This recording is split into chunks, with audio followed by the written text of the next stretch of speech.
Okay, so yeah, going back to Bowie, as in David Bowie, could have figured it out maybe. He was trying to exorcise demons from Pool one time while doing Station to Station. But regardless, I don't know if that was like a portal he was over or something. But he did work with Lynch. Lynch probably acknowledges it. But there was a 1980 movie, I gotta find it, it's like Millennium or something. And it talks about like a particle Z or something. Okay? I gotta like dig in there. My memory is actually very, it works when it needs to work, and when it's working, it's working. And then it shuts, powers down, and then like, what line was that? Because I've been an actor for like a long time. But when I was younger, I did see this 1980 time traveling movie. I don't know what it's called. I gotta figure it out.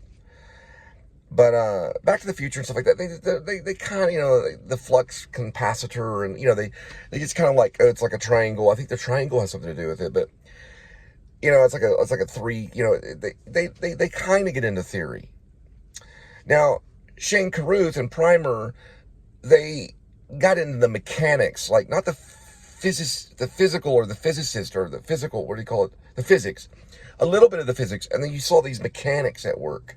Something to do with the temperature and all this other stuff, and like they went into a storage unit, they had a rest and all this, and they were using some kind of chemicals and stuff, because that's certainly probably part of it. But we didn't really get like laid down like this is what happens and blah blah, It didn't get real Oppenheimer, and I haven't seen Oppenheimer, which is not necessarily time travel. It's kind of the opposite, right? So when we're dealing with fission and fusion, we're dealing with nuclear fusion, we're dealing with a complete opposite way of thinking, if you know what I mean. So I thought, when I started coming up with some of these theories, I was doing a lot of rideshare, it was the way of thinking that would lead to time travel, that would change. And that probably was what Einstein brought about whenever he said E equals MC squared. He changed the way of thinking. And people were like, what? So scientists started thinking differently. And then they started getting chemicals, and they started, so they had to have this one dude, and they pulled him out, I think, of Germany during like a horrible time. They had this one dude say this weird stuff, and they're like, who is this guy? He's a patent guy, blah, blah. And they got him, and they were like, okay. And then they started, and then I guess he met Oppenheimer. I didn't know he met Oppenheimer. I have like no historical, like I have no idea about Oppenheimer's life. I really know loosely about Einstein and all. I know he's a patent dude or something weird. It would be nice to see Oppenheimer. I should probably see it.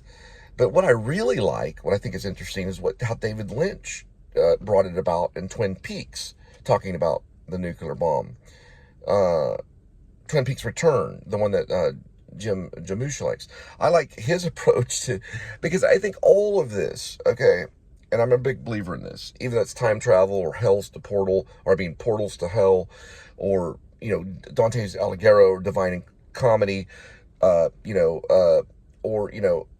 it's all connected. And I think there is a demonic force, and there's a dominion that fell from heaven. There was a war in heaven, and this demonic force either started toying with time, because they say that Jesus Christ is a time traveler because he's always going back on the cross to pay for the sins. So it just goes back to the cross, And then there's a time travel thing going on, and what they feel is that's the only consistent part of time. So something went down. There was an eclipse that day, or there was the sky was dark. He was on the cross, and something went down in time, and it opened something. Just like it happened, the same thing when Eve ate from the fruit of good and evil. There was a shift in gravity. I feel there was a shift in gravity. That was the first shift in gravity, and that was the first time the planet started to tilt, was during the time of Genesis and Adam and Eve. There was a shifting in the way the planets were, or the way the planet was, and the moon. That was when the moon locked in and started to rotate, and it created tides, it created gravity, it created a deeper sense of gravity. There would still be gravity without the moon, but it changed the way the gravity is, and the tides and stuff like that. So things became hard and harsh. And I had those theories too a long, long, long time ago. when I was, you know, talking about the good is good equally theory, which everyone was like debatable. Oh, that's dangerous. You got to get him. You know what I mean? That was weird. You know, when I was on campus at Texas Wesleyan, I started talking about good is good equally, and it was like a dangerous thing. It was like someone saying good is equally. Let's go get him. You know, it was just a real weird kind of, you know, behavior kind of thing, because laws are based in behavior. They are. Laws are based in behavior ever since the time of Moses. But what it means when it comes to time travel is all these different movies. I mean, it comes to Cameron, Back to the Future. You've got the really good one that I can't find, the Millennium one, where 12 Monkeys is pretty good. I like it. Because some of them, what they do is they bring in a reality of time travel. Primer does too, and so does 12 Monkeys. But it brings in kind of a reality of the existence and time travel. And I think the French one that's based, the original 12 Monkeys, I can't think of the name. I think it's called 12 Monkeys, but it's in French. That brings in a reality too. But there's one that actually talks about theory. It's a 1981. So if you know it, let me know if you can get a hold of it. It's probably on VHS tape. It's a 1980 time travel movie. It's got a weird name, and I'm trying to figure it out. Anyway, I gotta go get some cat litter.